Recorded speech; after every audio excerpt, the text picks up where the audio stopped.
Hi. Thank you so much for our organizers, and as someone that lives in Washington, I feel like I should apologize for everyone that traveled in today.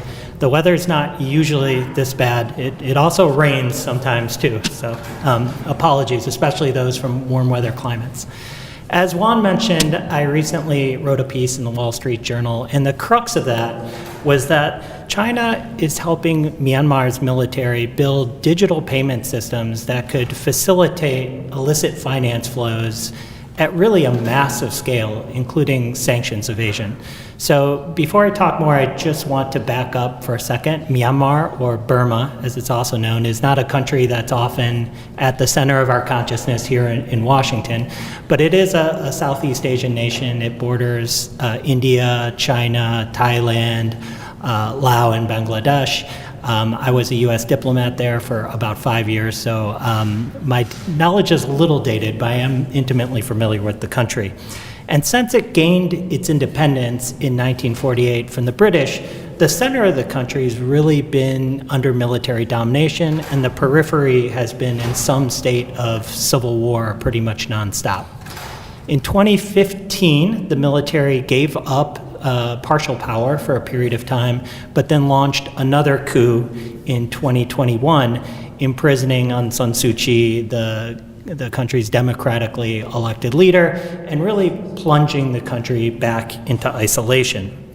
The country's awash in illicit funds, both from scam centers. So I don't know if you guys get these text messages that say like, "How are you doing?" or something like that. Many of those are what's called pig butchering scams, and they are in part based in areas near Myanmar's border with China and Thailand. It also has a long history of narcotics production and organized criminal gangs, many of them with connections to the Myanmar government, many with connections to Chinese organized crime, and also to the other armed groups operating in the country. Last count, I think there are 16 that hold substantial amounts of territory in the country. So into all this steps China. And what China is doing is helping the junta build a central bank digital currency. The plan basically is for Myanmar Central Bank to issue digital wallets, and this is based largely on documents obtained from within Myanmar, but to issue digital wallets to consumers and businesses and convert physical chat, which is their currency unit, into digital chat. ICBC, so the Industrial and Commercial Bank of China, which is still the world's largest bank by asset value, would then convert the chat and digital yuan for cross-border Chinese trade and route it through SIPS, which is the Chinese alternative to the SWIFT payment system. No conflict of interest here. This is no relation to me to the SWIFT payment network. Just want to clear that up. So what this does, it creates multiple layers of anonymity, creates confusion, and it obscures beneficial ownership. And underpinning all this system is technology from Huawei and ICBC. So for the US, we're really talking what we say is a backdoor risk. ICBC is a large bank. It has correspondent bank relationships with pretty much every major US bank, and my guess is in many of your countries as well. And this would then potentially provide dollar clearing to organized crime, to the military in Myanmar. This is a country that is short on foreign exchange and uses it to buy weapons from sanctioned individuals in Russia, and does a great deal of trade with China. For the Chinese government, why Myanmar? Why are they doing this? Well, Myanmar is ideally placed for what I've argued is really a pilot of alternative digital systems. Myanmar's, like I said, awash in illicit cash. It's starved of foreign currency from its military. It's blacklisted by the Financial Asset Task Force, and it's lower profile than the other countries blacklisted by FATF, in particular Iran and North Korea. So it gives them a little latitude to operate kind of under the radar of public scrutiny. For Myanmar's pro-democracy movement, a central bank digital currency would give the Chinese, especially one built on Chinese systems, this is a programmable currency unit, it would give China effectively control over Myanmar's entire economy, even potentially at the transaction level. So you could see decisions in Beijing to deny liquidity, to deny payments. It's also, of course, an intelligence bonanza for China to be able to look into a neighboring country and literally see every transaction that occurs electronically within those borders. And then, and also for the democratic movement, this is something that's going to be potentially very difficult to reverse. So democracy has waxed and waned in Myanmar over the years, and I was there in 2015 when their first democratic elections in really more than 50 years.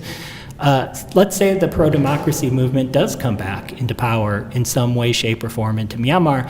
This is going to be very difficult to reverse once established. You will have a country, a large neighboring country with so much leverage on you, it will be very tough to divest from a central bank digital currency that's controlled by another country. So in the article, our recommendation was really for the Treasury Department to issue sterner guidance, and sorry, I know nobody likes the regulators. I'm sympathetic to that viewpoint, certainly. To really be careful with large banks and your correspondent relationships with ICBC, and to pay close attention to transactions within China that run through SIPs, again, because of how obscured those transactions could be. And for a lot of you, I think this augurs a broader trend of China moving formal systems into very high-risk jurisdictions, and jurisdictions managed by really brutal and dangerous regimes. So for instance, China buys, depending on the day, 1 to 1.5 million barrels of oil from Iran. That trade is really conducted on a barter system, right? So China takes the oil through this ghost fleet of tankers that mostly run through the straits in the Gulf, and they pay for it essentially with infrastructure projects. Well, that system is limited inherently by how much oil Iran can actually ship to China and how much infrastructure China can then in turn import into Tehran. A digital payment system set up in parallel to the US would essentially free those constraints on illicit trade and allow for as much trade as supply and demand could accommodate between those countries, North Korea. It's not hard to start thinking about where this system and its natural extension would leave us. Also for you and your parliaments, regulating this system as it grows is going to be very tricky. SIPS is not as transparent as SWIFT. It does not have the same level of beneficial ownership reporting that the SWIFT system has. So you could get into a system very quickly that's opaque and complicated. And when your country is exposed to alternative payment systems, let's say a BRICS type model or something like that, it's going to be very hard to be able to track that beneficial ownership structure down to the level where it's meaningful for illicit finance enforcement. So that's my message and my warning, and it will be an interesting space to watch, but I have no doubt that what's happening in Myanmar now will be something that impacts virtually all of us moving forward in the future. Thank you so much for your time and attention. Appreciate it.